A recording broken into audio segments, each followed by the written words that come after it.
Buenos dias, todos. You guys, I feel so good and refreshed and ready to have an amazing conversation with each of you. When you jump on, please say hello in the comments. Good morning, my beautiful Ash.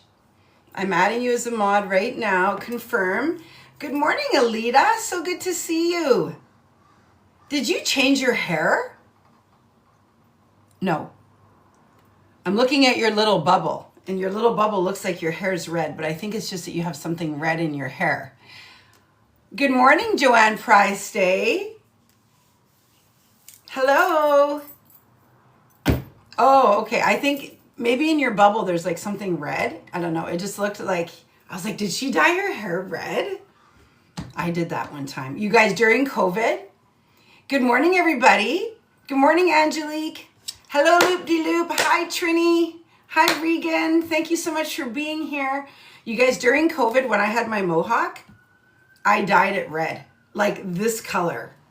It was so radical. Because you know what was happening was that we couldn't get our hair done, and I was starting to get roots, and my blonde hair was getting really dark roots, and I didn't want to take any chances by dyeing it myself, so I dyed it like a really crazy, bold, like burgundy red during COVID. It was so hilarious. I mean, it looked fine, but it was just like a whole situation. I've had so many different hair colors and hairstyles, you guys wouldn't believe it. So good to see everybody. I've always wanted to do red though. You know, red is fun, but here's the thing about red, Alita. Like once you go red, it takes forever to, like, if you go red, it takes a long time for it to, like, to fade. And so then any color, unless you bleach it or you go really dark, any color is going to have red in it. So I had to do a full bleach out, full bleach out. And then she had to put the toner in. It was, you know, it's a whole situation. But it was lots of fun. Hi, Amy Zachary. How you doing, sis? You were on my mind today because I know that it's been about a month since your beloved dad passed. How long has it been? Thinking of you, I know what it's like. I know what it's like to lose a parent. Probably most of us do at this point. And it's difficult. It is. It's challenging. And also, it's life, right? Like it's the way it's supposed to go. As terrible as that sounds, you know, parents always say that they want to go first. They never want to see their children go first, right? I don't have children, but I know most of you do. And I can imagine that you would rather go first than have to watch one of your children. And I know that some of you have done that, and my heart goes out to you. I just can't imagine how challenging that is. But we all love you, and we're all here supporting each other on this beautiful Thursday. Hello, Kimmy. Thank you for the roses, you guys. I'm just going to turn my fan on a little bit here. I'm right here. I'm not going anywhere. Right here. Oh, I have to plug it in. One sec. The thing about my fan is that it's not that it's noisy. It's not really noisy, but it's actually so strong that it blows stuff all over the place. Like everything on my desk blows all over the place. So maybe I'll turn it down a bit. Oh, I think that's the lowest one. Okay. I'm just going to have to point it in a different direction. All right, there you go. Thanks for joining, everybody. This is so good. I'm excited. Oh, Doc Rhodes, are you here? You're not. That's amazing if you are. I love it. Love it, love it, love it. So many new, do you see? Okay, look at that. Doc Rhodes has this tank top. So this is the Uncommon Woman vintage boutique line. Doc Rhodes, you would have got this shirt like, what, 7 or 8 years ago? It is so fun, right? So I'm wearing a combination today of the new boutique line, the maroon hat, which I know that many of you have. She bought this tank top 8 years ago, and it is so soft and so beautiful. And I gave the women in the Uncommon Woman, on the Uncommon Woman team, the ones that I saw in Atlanta, I brought them some gifts. And one of the things I brought them was Uncommon Woman tank tops. And they were like, oh my gosh, these are so soft. I also gave one to my sweet Teresa, doll Teresa. And they're so soft. And you can see that they have a little bit of a shimmer to them. So this boutique line, just so you know, let me give you a little background on the Uncommon Woman boutique line. The Uncommon Woman boutique line is like no other, and here's why. Because the vintage pieces in particular are all designed by a clothing designer, and she then went and lived in Nepal and lived with her team for 6 months as they hand printed all of the pieces. I have really great pictures. I should put them up on my social media, and it's all going to go on my new website. The new website is almost done. I'm so excited. I mean, it's already live, but for example, the boutique isn't full yet. But anyway, she would go and live with the families who were creating the designs. She had a big warehouse that was air conditioned, had a big Canadian flag in it. She treated her staff like family, and all of the hoodies, t-shirts, tank tops, and scarves. I don't have the scarves anymore, but I do have hoodies, t-shirts, and tank tops left. You guys, I ordered thousands because I had to put in a massive order. So the vintage line is the OG line. And these tank tops are all screen printed. So it's super high quality. And if you hand wash them, they stay amazing forever. So that's the thing about the tank tops. You can go to my Linktree and get a tank top. And also the Uncommon Woman, the new design of hats. There's black, there's green, there's burgundy, there's the maroon, and I believe the white one is up now. We're working on all of this. But all of that being said, it's all available for claim. You can purchase a hat, you can purchase a tank top, you can purchase them together. Aren't they cute together? Anyway, I love it. You're welcome, Amy. We love you. We love you so much. So you guys, I took yesterday as a rest day, and let me tell you, it was so good. Good morning, Yahusha7. Hey, Joe Talks. Hey, Angie. Hey, Jeff. So many amazing people are on here. By the way, hey, Dee, make sure that you tag somebody in the comments. Hey, Shay, make sure that you tag people in the comments if you believe that they could benefit from this conversation. So today we're going to be talking about it's all working in your favor on faith, okay? We're actually talking about faith today.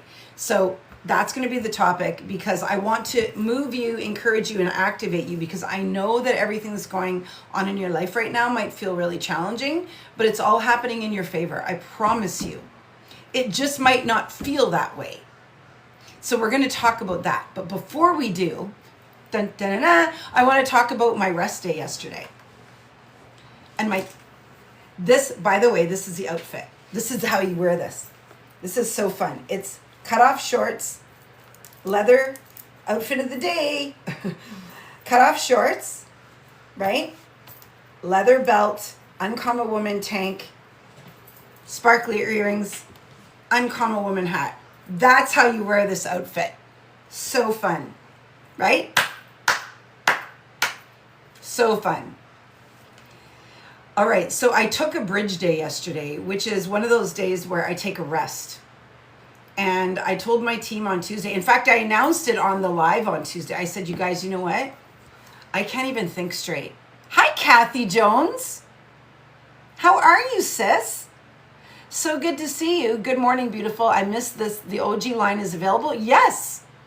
Yes, Dee, it is. In all kinds of sizes. The hoodies are only small, but the tank tops and the t-shirts are definitely available. I can let you know what sizes if you like. I'll send you a message. Okay? I took a bridge day yesterday. I took a rest day yesterday because I was feeling really tired. I was feeling like my brain was scrambled. And if you were on the live on Tuesday, you know that I had a hard time putting words together. I was having a hard time putting sentences together because I was tired. Hi, Albert. I was tired. And when you're tired, you have to give yourself time. So write that down. First thing, tired equals time. meaning that if you're tired, you probably need time. You need time to yourself. You need time to rest and recharge. You don't have to quit things. And this is what we do, right? We get emotional and we quit things when we get tired. I'm tired. That's it. It's over. Okay, take a breath. Maybe you just need to take a bridge day. Remember, what is it that I always say? High emotion, low intelligence. Low emotion, high intelligence. Meaning that when I'll go through the low intelligence first. This is another one. You guys, this day is going to be full of quotable quotes because I'm feeling on fire. This is what happens when I have a rest day. Low emotion, high intelligence means that when you're tired, when you're stressed, when you're feeling blue, when you're sad, when you're afraid, when you're anxious, when you're heartbroken, when you're confused, when you are fill in the blank, negative emotion, heavy emotion, that when you make a decision when you're feeling that way, it's usually the wrong decision, to be honest. If you were to look back in your life, how many times have you made decisions because your emotions were heightened? For example, you write the email or the text and then you hit send instead of waiting 24 hours, rereading it, and then deciding if you need to maybe edit it, maybe not send it at all. You know what I'm saying? I remember when I first closed my gym and I ran my first women's circle. This was 2015. It was June 2015. I had closed my gym. A lot of the women at my gym were upset that I closed my gym. But I needed to close my gym so that I could do the work that I'm called to do. But of course, people had opinions about it. Everybody worked their memberships to the end. I was very careful not to sell any more long-term memberships because I knew I was closing, so I would only do 1 month at a time. Everybody got their money's worth. There was nothing about money. It was nothing like, oh, I didn't get my whatever. The reality was they were sad because they liked my gym and that was their home and it was their community. It was their home base. Women used to come to my gym after work. Hi, Joanne Sparks. I am so glad you're in our world. I love you. It's so amazing. I was so happy to see your name come across my desk the other day. So, women would come to my gym after work and they would say, this is my second home. It's my home away from home. It's where all my friends are. It's where I feel safe. They would come to my gym before they would go home and they would de-stress so that when they went home, they weren't miserable. They weren't stressed. They weren't carrying the workday with them. And so it became their second home. And so when I announced that I was closing my gym, there were a lot of broken hearts. And so sometimes when we have a broken heart, right, we get emotional. And so 2 weeks after I closed my gym, June 16th, I believe, or June 15th, I think it was my mom's birthday, I held my first circle for women in a big wigwam here in Thunder Bay at one of the historical parks. And the night before I hosted that circle, one of the clients from my gym, one of the women who I had transformed, who had become one of the competition cuties, one of the women I dedicated months and months of friendship and support and mentorship to, sent me a message in my Facebook DMs and told me that she thought that I was a fraud, that I had never really been a real fitness instructor, because if I was, I wouldn't have closed my gym. Hi, Patricia. So good to see you here. And all of a sudden, this person that I had been so close to, this person that I had supported and mentored, and who had a massive physical transformation and spiritual transformation, really, her whole life changed in my space, sent me this message that was like, I think you're a fraud. If you were a real fitness professional, you would have never closed your gym. And basically like, I hope that you fail. You guys, I was heartbroken. I saw it when I woke up in the morning, the day of my event. Can you imagine?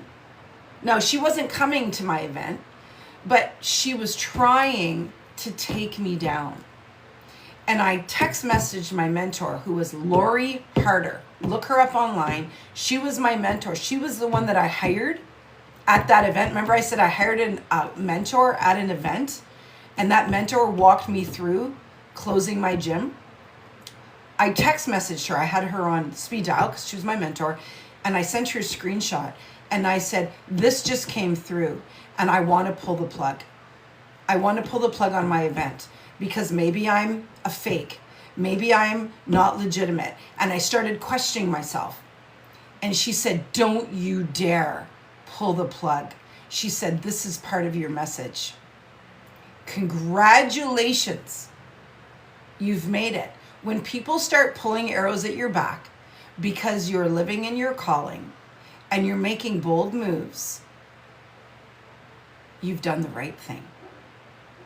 So don't you dare quit. Don't you dare cancel your event. You go into that event and you tell the women what happened. Tell them the BTS. Tell them the behind the scenes of what happens to a woman who steps into her calling and boldly and bravely does things that other people 100% are not going to be happy with. Because when you do things, my sister, that align with who you are, other people are going to have an opinion. And it is up to you to stand on your own 2 feet, be the palm tree.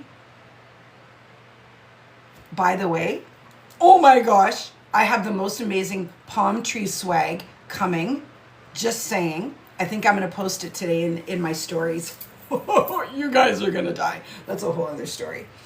Anyway, I told you I was going to do a palm tree line. So I did. I did the event. The women were blown away. Everybody in the room was crying because I was crying.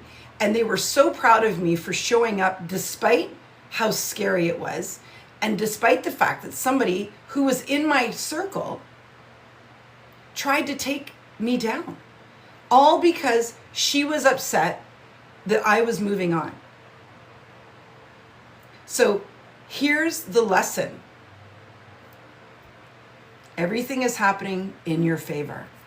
I know that you might think that the thing that somebody said, or the thing that somebody did, or the thing that you're feeling, or the thing that you're moving through, or the transformation that you're experiencing is difficult, and maybe you should pull the plug. Don't you dare. And if somebody has something to say, what's the lesson? Pay attention to how it makes you feel. What's the lesson? If you know that you're on the right track, it's all happening in your favor. Do you know how many times I've told that story? Do you know how many times I've used her as an example of what not to do? Do you know how many times I've said to women, don't you dare be the woman who tries to take the other woman down just because you're all caught up in your emotions. Because you know what happens? You'll lose people. They can't trust you. So they don't trust you with their emotions. They don't trust you with their truth. And then the next day, when you've thought about it, you're a little bit sorry. But you're too prideful to apologize. So fast forward, you guys, this is such a good story. So fast forward about 5 years. I'm not even joking. Fast forward 5 years. On my business page, Uncommon Woman business page, she pops up and likes a post. Now, you know that it doesn't matter how long it's been, you never forget a name, right? You never forget when somebody tries to take you down or hurt you, you never forget their name. It's like everybody else. Michelle! I can't wait to talk to you tomorrow, my beautiful sister. You know what I mean? I love you guys so much. Like I want to just like get all of you in one room. Can we just do that in 2027, please? I just love you guys so much. Anyway, so she pops up on my business page. Bing! Her first name starts with a B. I'm not going to say her name. And I went, oh, there she is. Block. I blocked her. Then she tried to join my Facebook group. Blocked her. Now, some of you might say that's not forgiving. Oh no, baby, I forgave her. I forgave her. I sure did. But what I will not do is allow somebody who has the potential to hurt women the way that she tried to hurt me into my space. Boundaries. You can be in the theater, baby, but you're up in the nosebleeds. Thank you very much. Clapping for the women who know when to say no. So here's what I want to tell you about this. You get to remove people who are making decisions in their emotions to hurt you. You get to remove them and put them in the nosebleeds.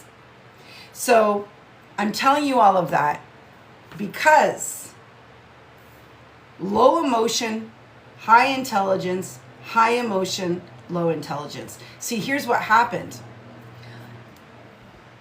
Pay attention. I almost pulled the event because I was high emotion, low intelligence. So there's a big lesson here. Sometimes when people react, we react to their reaction. So she was reacting to something that I had every right to do, and I was about to react to her reaction. But my mentor said, don't you dare get into your emotions and destroy your calling and sabotage the thing that you know that you're supposed to be doing because you're in your emotions. They go low, you go high. So her intelligence was low because her emotions were high. So what did I do? I went into high intelligence, low emotion. So after I had my thing and I didn't share it on social media, I messaged my mentor, and my mentor brought me down and said, shake it, sis. And I put both feet on the ground and I thought, wait a minute. God called me to do this work. In 2013, when I was on my flippin' knees, saturated in red wine, ready to end my life, God said, you turn around and you support women who have stories like yours, and you're going to be a mouthpiece, and you're going to be the person that tells another woman, don't you dare stop doing what you're supposed to be doing because somebody else came into your world and tried to take you down. So instead of them taking you down, you're going to take them out, sister, and then you're going to keep walking. And in 5 years, 10 years, 11 years now, you're going to have a story to tell. And somebody on the live, somebody in the room, somebody who gets the email, somebody will say, oh my gosh, I'm so glad I was on because somebody tried to take me down and I almost didn't do it. And then Romy opened her big flapping mouth and told the story about B, who tried to take her down in 2015 and she didn't let it happen. You know the Tony Robbins clap?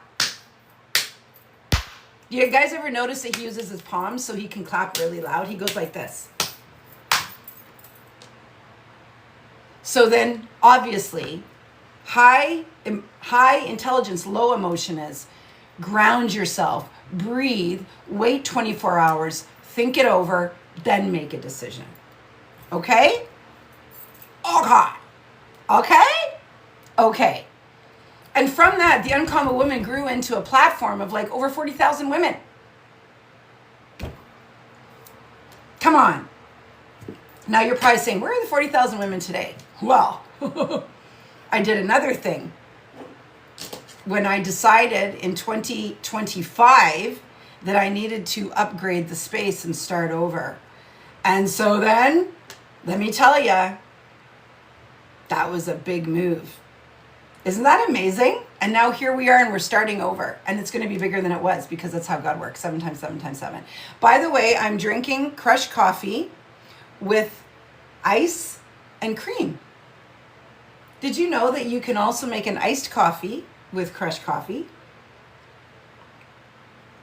Even though the ice melted because I talked too much. Okay. Are you guys with me? Are you excited? Share this out. I'm so excited. See what happens when I have a day of rest? Listen, sister. And yesterday on my day of rest, I designed a brand new Uncommon Woman t-shirt that's a palm tree design that is so stunning. I asked for the mock-up today, so if I get it, I'll put it in the stories, because palm trees are the new black. All right, so I'm going to get out my notes. Are you ready? So this is actually, so the lesson that I'm going to be sharing with you today, the message, whatever you want to call it, that I'm doing with you today, is actually from May 8th. I went back in time because I have some really good ones. And I thought, why would I create something new on my day of rest? And then I came off my day of rest feeling like, maybe I can go back and preserve my energy and look at some of the lessons that were really powerful. And so I'm delivering this message. I should actually go back and watch the live if I can find it. But we're going to talk about faith because holy crap, right? Like, how many of you, put a 1 in the comments. Put a 1 in the comments if you need faith right now, like boatloads of it. Like, you are ready. Arlene, put a 1 in the comments, baby. Patricia, D, Regan, put a 1 in the comments. If you, Michelle, Kathy, put a 1 in the comments. Ash, Minsukin, Alita, if you're here, D, Sarah, who else is here? Amy, Angelique, Shay, love you, Shay. Is Sarah here? People, Joy, I don't know if Joy's here. Put a 1 in the comments if you could use a boatload of faith right about now. Because I'm going to tell you something. I'm a 1. I would put a 1 in the, somebody put in the a 1 in the comments for me. Okay? Put 1 in the comments on TikTok and Instagram and Facebook for me. Because you guys, I have some big plans. Right? I have big plans, like you have big plans. I have big dreams, like you have big dreams. I have challenges, like you have challenges. I have things that I'm praying about right now that I need faith to move through, just like everybody else. And I believe that prayer works. I believe that if we have faith, anything is possible. I believe with all my heart that when we actually move in the direction of faith, we can achieve anything. So today we're going to talk about faith, my beautiful sisters, because you and I need more faith. Put the word faith in the comments if you feel like you could use a little brush up on faith. Okay? I'm going to pull my notes forward here. What I'm trying to do right now is go to my personal profile, as always, and I'm going to share this over. Put the word faith in the comments, and then we're gonna do this together. And you know what I love about this? Collectively, if we are all here because we all want more faith, we all want to do things with faith. Imagine the power of that. That's how mountains move. When women come together and do things in faith. Okay, there we go. Here we go. You ready, sisters?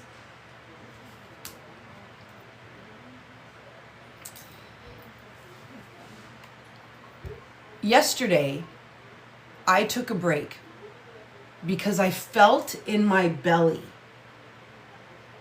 that I needed to take a break. That's faith. 3 months ago, I met a guy on Facebook dating. I read his profile. I chatted with him. Something about him felt safe, solid, and secure. And I said yes to a date and yes to a relationship. That's faith. 2 weeks ago, I had a suitcase packed just in case I made a decision to take a trip to Atlanta. A trip that I wasn't going to originally take. But something in my belly told me, pack a suitcase just in case. And I went to Atlanta and I took that suitcase with me. That's faith. Faith shows up when you hear a whisper or you hear a scream and you follow through. You don't know why, you don't know the outcome, you don't know the how sometimes, but you do it because something in you that sounds like a whisper, something in you that sounds like intuition, which is the voice of God planted within you, says yes. So faith is yes. Faith is not passive. Faith is not, I'm going to sit and pray and hope that it falls into place. Faith is not something that we say we have and then we don't do anything with. Faith moves. Write that down. Faith moves. Faith is the yes that you're waiting on. Too many people say to me, I'm going to pray about that, or I'm going to think about that. And then they don't do anything about that. Faith rises. Faith gets up. Faith prays again, louder, longer, the harder life gets. Faith asks again. Faith believes again, even after disappointment. So I think about Jesus in the Garden of Gethsemane. And of course, I'm going to be making biblical references because this is Uncommon Ministry. So we tie it all together. This is mentorship and ministry. Bring it on. In the Garden of Gethsemane, Jesus asked more than once if this was the path. It's okay to ask more than once, to ask for clarity. But then when you get the answer and you keep getting the same answer, you move. What do some of us do? Some of us keep asking, hoping that the answer that we want is going to be the answer that we eventually get if we just keep asking. Yes, yes? The problem is that's not how it works. That's not how God works. In Mark chapter 9, a desperate father brings his son to Jesus. Remember this, he had already watched people fail. He'd already seen people try to heal his son, and it hadn't worked. And he kept trying. Why? Because he had faith. Anybody here have a child who has special needs? Anybody here who have a child or a loved one who's been sick? Or anyone here, maybe yourself, has been diagnosed with something, or there's something physically happening with you, and you keep looking for answers. That's faith. You just keep going. You just keep moving. He had already carried the pain, the fear, and disappointment of not getting answers for years. When he says to Jesus, if you can do anything, Jesus responds with power. If you can. Jesus wasn't offended by his disappointment. Jesus wasn't offended by his weakness. You guys, Jesus is not going to be offended If you ask for clarity, he's not going to be offended if you ask again. He understands human nature. He understands that we as humans have these lenses that are all foggy because we've had all kinds of crap happen. The thing about Jesus is that it's okay. He would rather you ask again and keep asking, even if he has to repeat himself. He's not the father that says, by the way, I've already told you. Don't you listen to me? He just keeps repeating himself. Think of Jesus in the boat with the disciples when the storms blew up. You know how many times Jesus had told them to have faith? And how many times they failed? And yet he just said to them, tongue in cheek, "O ye of little faith." Like, how many times do I have to tell you? But then he calmed the waters. He didn't make them suffer. It's okay. Jesus is going to be okay if you ask again and again and again.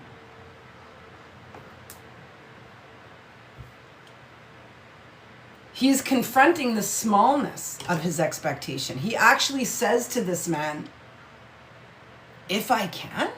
That's actually the thing he was confronting. He wasn't worried about the fact that this guy had questioned him. He was just more like, baby, you ain't seen nothing yet. Faith. He just loved the fact that this guy even brought it up.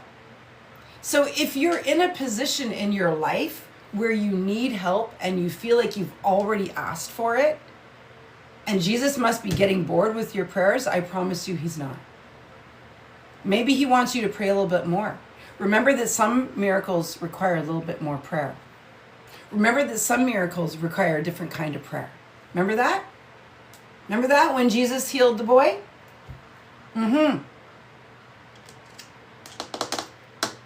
Compare his pain, the pain of this father,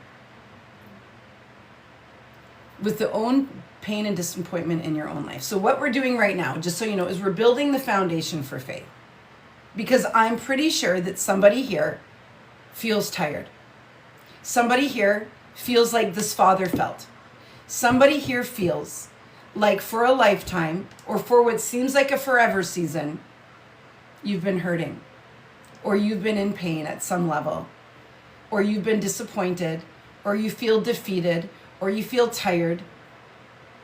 Anyone? This story is because Jesus wants you to see that you're not the only one.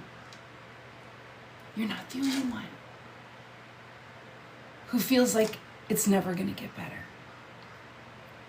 You're not the only one who's tired, whose heart is heavy, and who's willing to give up or ready to give up. You're not the only one. But here's what I want you to know. Keep going back.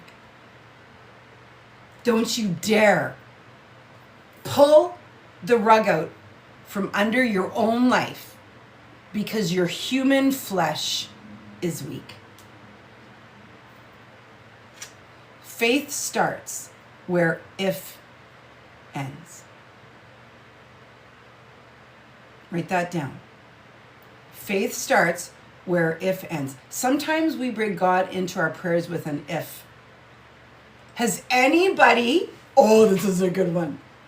When was the last time you prayed and you put if? The invitation here is to take that out. Do we say things like, if you can heal this, if you can restore this, if you can help me, if you can change me? Are you kidding me right now? We are no longer going to pray with if, because we know that he can. As soon as we use if in our prayer, where's our faith? When this man said, if you can, Jesus said, if I can?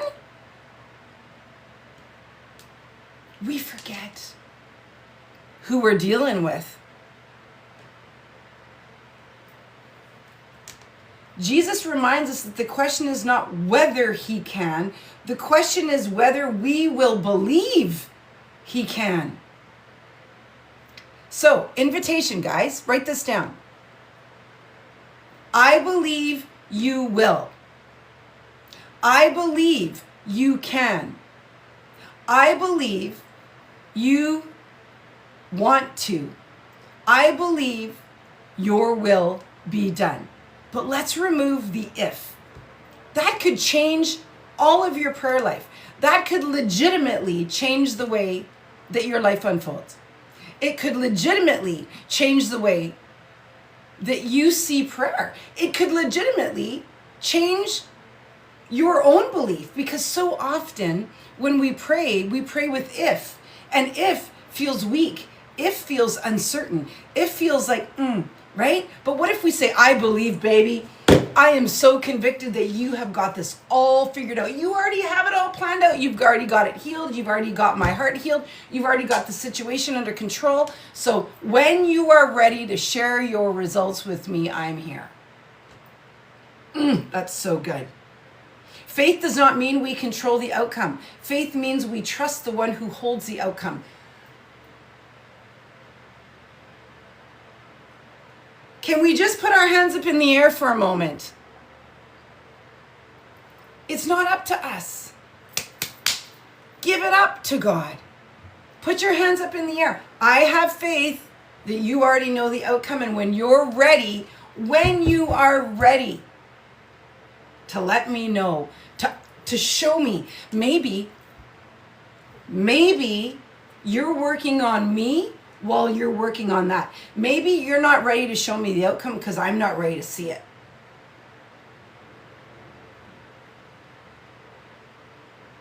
Maybe you're not ready to give me the outcome I want, or the outcome that will be best, that will blow my mind, because I'm not ready to carry it.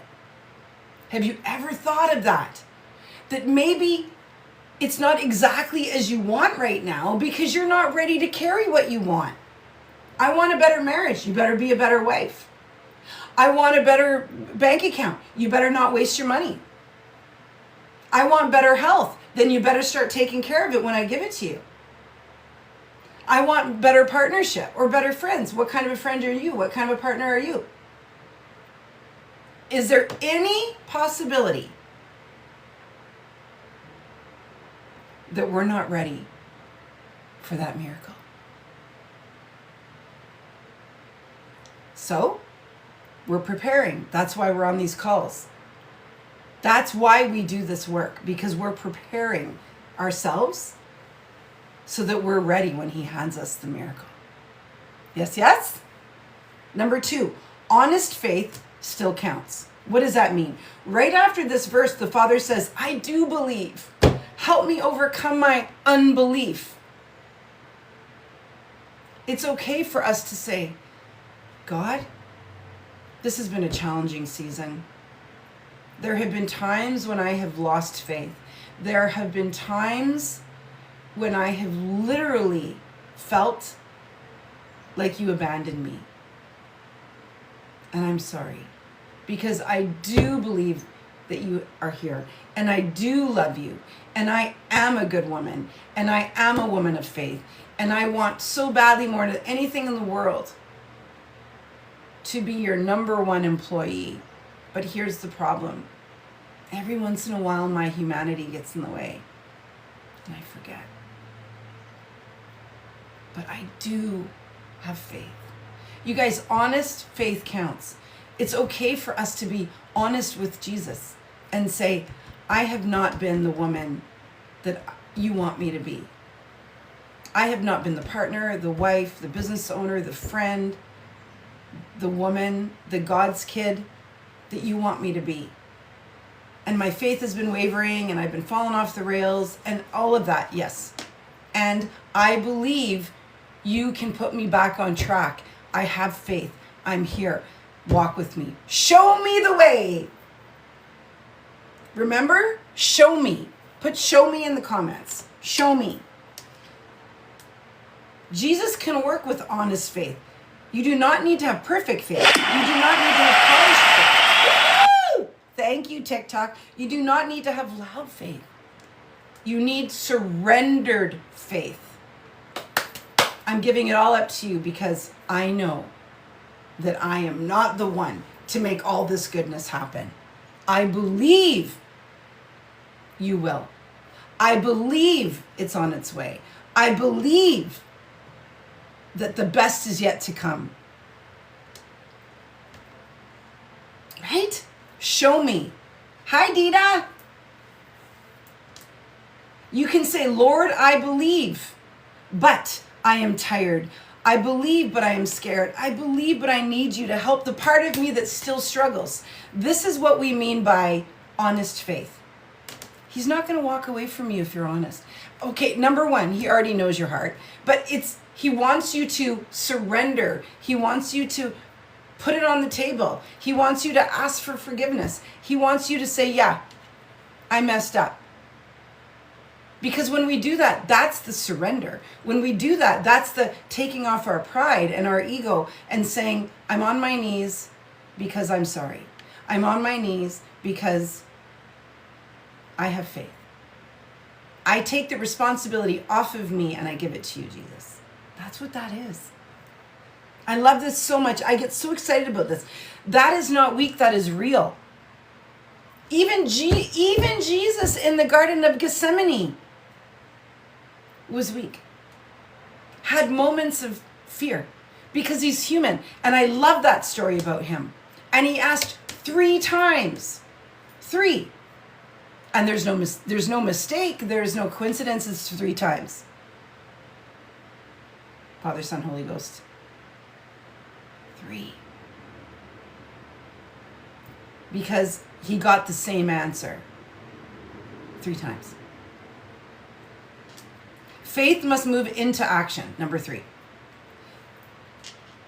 Belief is not just internal. It becomes visible. At some point, faith has to get out of bed. You guys, you might be sitting there saying, I'm a woman of faith, but nobody sees it. You might be one of those people that says, oh yeah, I believe in God. What does that even mean? God doesn't want you to believe. Do you realize that God doesn't want you to believe in him? He wants you to have faith. He wants you to be committed. He wants you to be surrendered. I go to church at Christmas, so what does that even mean? That's God is not counting. That he will not say you guys, when we die at the pearly gates, he's not going to say, "Oh, you went to Christmas service 2000, 2001, 2002, 2003, 2004, 2000. Hallelujah. Come on in." He's going to say, "What is it that you did when nobody was looking that honored me? Did you talk to me with daily? Did you talk about me daily? Did you live your life in service of me daily?" That's what that's the question. Those are the questions, I'm assuming. But it's not going to be, did you go to church at Christmas? Because there are all kinds of people who will never darken a doorway for a Christmas celebration, who will go straight to heaven. Why? Because they lived their lives in faith. Faith is what gets us there. We know that, right? Faith has to pray. Faith has to forgive. Faith has to set the boundary. Faith has to walk away. Faith has to try again. Faith has to stop agreeing with fear. What does that mean? Even though I don't know the outcome, even though it's going to be uncomfortable, even though I'm afraid, because I can feel that this is the direction that I'm supposed to go, because I know that when I listen, God speaks to me, I'm going to be obedient and I'm going to move. Jesus says everything is possible for the one who believes, but believing also means we stop living like the problem is bigger than God. Let me say that again. Jesus says Everything is possible for the one who believes. Everything is possible for somebody who believes. But believing also means we stop living like the problem is bigger than God. So, point being that somebody here thinks that their problem is beyond God's help. This is way bigger than God can help me with. Do you realize that, and you could actually say, like, he created the problem. You know, if it's a marriage that's ended, it's probably supposed to have ended. It's probably that marriage was not good for you anymore. It's probably that marriage and the ending of it was the best thing that ever happened to you. And he's over saying, okay, now I've laid the way for the next half of your life. For the best of your life is the rest of your life. But you're so busy looking at how painful it is that you don't actually see that you're better without this slimy dude. You're so in your pain that you're not ready for everything that I have on the other side because you wouldn't honor it. I'm only going to give you the best life when you have done the healing work and when you're ready to carry that best life. Otherwise, you're just going to make a bunch of bad decisions. We'll be right back where we started. He's already got it all planned out. I love this so much. It's so important that we don't think that we know more than God knows about what's good and good, what's good for us and what's not. Because we make all kinds of decisions that aren't good for us. We make all kinds of decisions that sabotage our joy. Anyone ever met anybody who was a really great guy, really healthy guy, safe, solid, and secure? But you're over here looking at Mr. Toxic while Mr. Healthy is right in front of you. And then you say, just one more night with Mr. Toxic. And then Mr. Healthy goes, I'm out. Anyone? Right? So are we ready to carry what God is putting in front of us?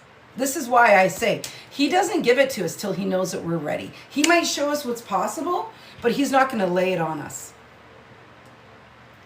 Steadfast faith is not fair weather faith. A fair weather Christian believes when life is easy.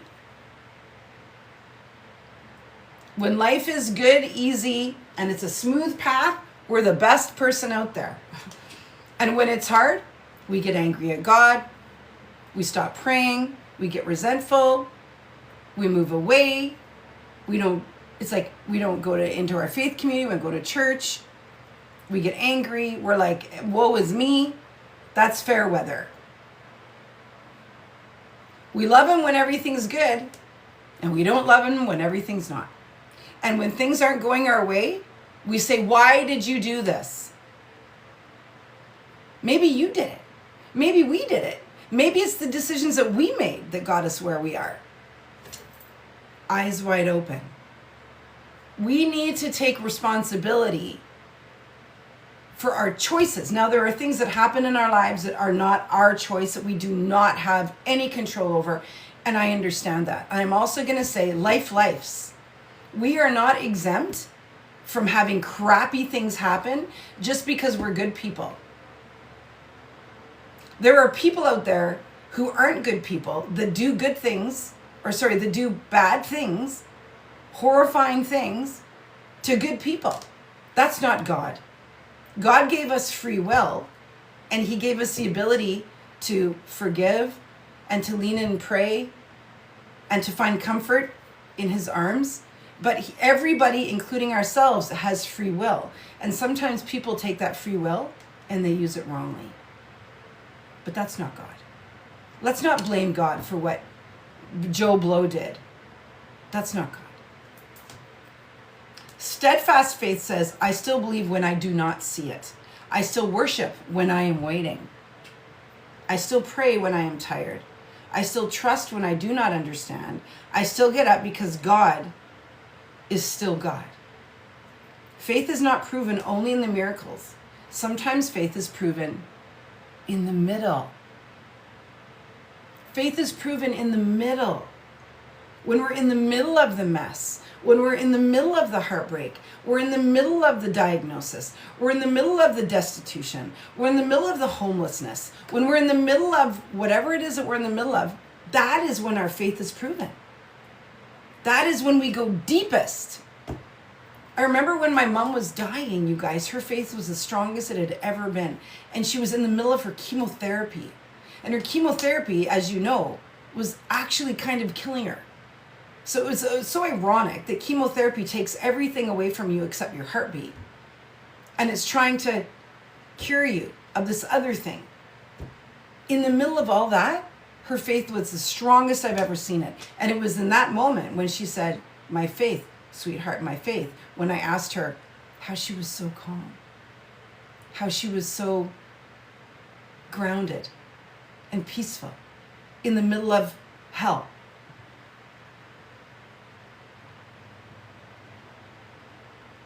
The miracle is in the middle. Listen, I want you to hear this. Listen in. Ready? You listening? Jesus is not asking you to pretend. He's not asking you to deny the hard thing. He's not asking you to ignore the pain or act like you've never been disappointed. He is inviting you to bring your honest heart to him and let faith rise again. The father in Mark 9, by the way, Jesus healed the boy. The father in Mark 9 came with desperation and left with a miracle. Not because his faith was perfect, but because he brought what he had to Jesus. And sometimes that is all we need to do, is bring it to Jesus. Just bring the little bit of belief that we have left and say, "Lord, help me with the rest. I got this much left. Help me with the rest." This is the invitation to stop living under the sentence of if. Stop rehearsing what has not worked. Stop measuring God's power by people's failures. Jesus is still able, Jesus is still present, and Jesus is still asking us to believe. Because faith moves, faith rises, faith gets up, faith keeps going, and everything is possible for the one who believes. And miracles? Well, a miracle is not always the absence of struggle. Sometimes it is the strength to keep standing while God works behind the scenes. While he's working on it, he's working on me. We often think miracles only look like sudden healing, instant breakthrough, or dramatic change. But some of the greatest miracles happen quietly. A hardened heart softens. A fearful woman finds courage again. A broken person learns to hope again. A weary soul gets back up one more time. God does not only work in the spectacular, my sisters. He works in the unseen, the slow growth, the rebuilding, and the restoration. Every time faith rises in the middle of difficulty, something miraculous is already happening. In Scripture, Jesus constantly invited people to participate, right? Stretch out your hand, pick up your mat, go wash, get up, do not sin again. Faith moves before the full outcome is visible.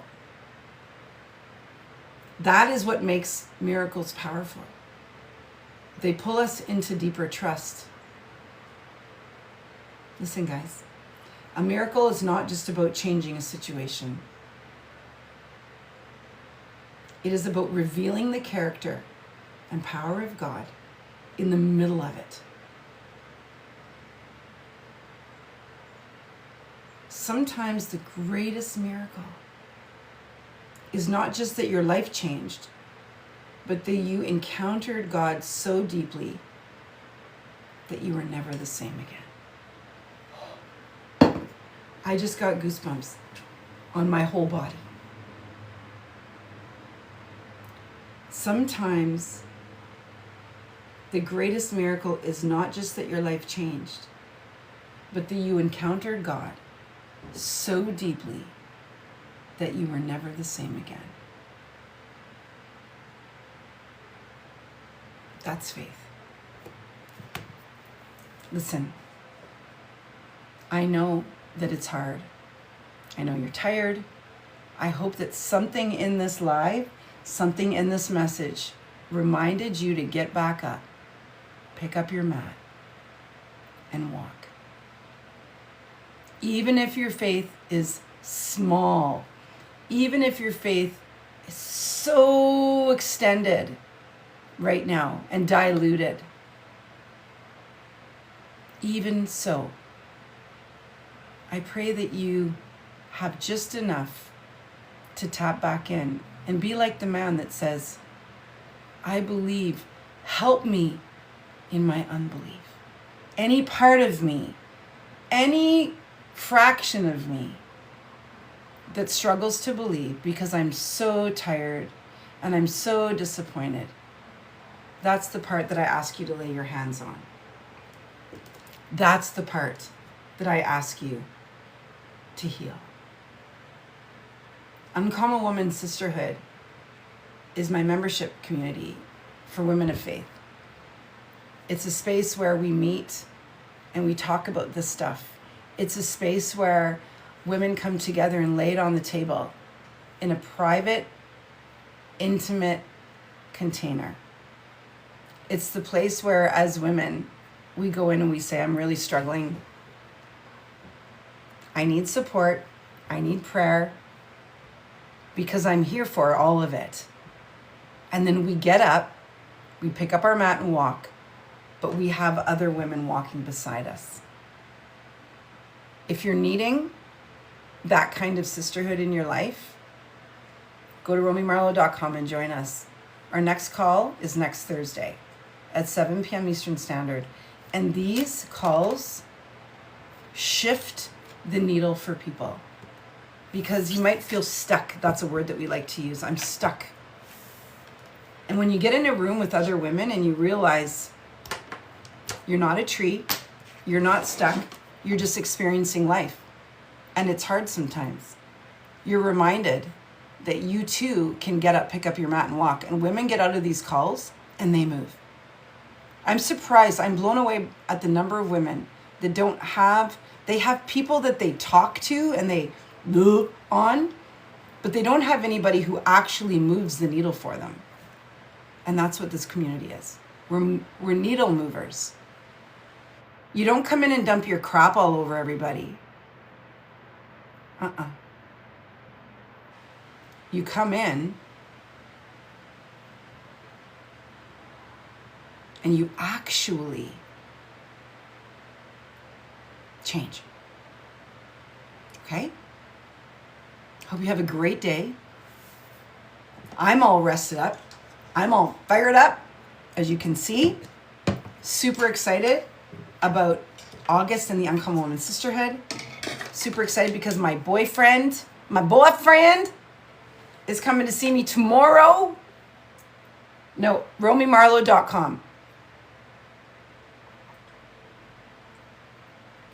romymarlowe.com is my website. Used to be theuncommonwoman.com, not anymore. But you can email me at info@theuncommonwoman.com. And that's where you can get any information that you want. Okay? Thank you to my Uncommon Woman hosts for showing up every day and being part of this incredible community and helping me. I love you. I honor you. Thank you to everybody who's here. Tag people in the comments if this is a live that you think they need to hear. You can go watch all of my replays on my YouTube channel, Romy Marlowe Uncommon Woman. Every single replay from like the last 3 months is up. And they're good. They're great conversations. And they all have titles. You can find one that resonates. Maybe you need a little extra support right now. Okay? Hope you have a great day. I'll see you guys tomorrow at 12 p.m. Eastern Standard. Have an incredible, incredible day. I love you. I honor you. Stay uncommon. Thank you to my hosts. Thank you to everybody here. See you later.